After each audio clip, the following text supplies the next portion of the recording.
Сәлем достар, қалдарыңыз қалай? Сіздермен бірге мен ютубер Әлден Гаухар. Міндетті түрде қазақ тіліндегі YouTube каналыма қолдау білдіріп, пікір қалдыруды және жазылуды, тіркелуді ұмытпаңыздар. Бүгін мен сіздермен бірге қойдың етін арнайы ерекше соуспен маринадтап, духовкада пісіреміз. Дәмі енді өте ерекше болып шығады. Ол үшін алдымен соусын дайындаймыз. Сарымсақты майдалап езіп алсаңыздар еттарқышта болады. Мен енді қолдағы өзімнің барын немен майдалап турадым. Одан соң петрушканы майдалап турасаңыздар болады. Петрушканы орнына кинза қолдансаңыздар да болады. Осылай турап, осының үстіне ерітілген сливичный масло дейміз ғой, яғни сары майдан қосамыз. Дәмдеуіштерден кориандр, 1 ас қасық паприка, зирадан қосамыз, тұздан татымына қарай, қара бұрыштан кішкене қоссаңыздар және міндетті түрде балдан қосамыз. Жақсылап тұрып араластырып, дәл осы соусты еттің, қойдың кез келген етін алсаңыздар болады. Мен мына жерде қол етін алдым.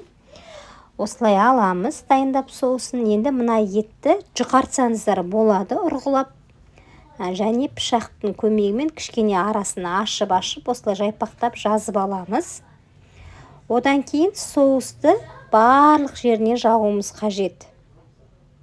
Мінекей, бүкіл жеріне жақсылап тұрып жағыңыздар. Барлық жеріне осылай әдемілеп тұрып жағып аламыз. Мына соустың өзі дәмі өте ерекше болып шығады. Кейбір кісілер болады екен, мен қойдың етін жемеймін деп жататын. Мынаны жағып пісірсеңіздер, енді керемет болып шығады. Осылай барлық жеріне жағып аламыз. Міндетті түрде. Одан соң дәл осыны салафанмен бетін жауып, кемінде 3-4 сағатқа салқындау жерге қалдырамыз.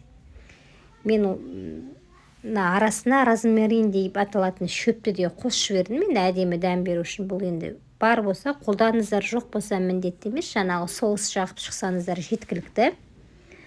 Осылай екі жақ бетіне міндетті түрде барлық жеріне жағып алғаннан кейін бетін салафанмен жауып, салқын жерге кемінде 3-4 сағатқа маринадқа жібереміз. Өте керемет болып шығады. Арада 3-4 сағат өткеннен кейін духовканы листіне орналастырамыз. Бетіне міндетті түрде фольгамен жабамыз. Беті кетпеу мақсатында және пышақтың көмегімен дәл осы фольганы кесіп қоямыз, кішкене ауа кіру мақсатында. Одан соң пештің градусына баяу орташа темпте бір 2-2,5 сағаттай бұлпылдатып тұрып пісіріп аласыздар. Осымен дәмі өте ерекше қойдың етін духовкада пісіріп алдық. Ас болсын, міндетті түрде жасап көріңіздер. Мына бетінде тұрған майдың өзі өте ерекше болып шығады. Ас болсын, сіздермен бірге болған мен Әлден Гаухар.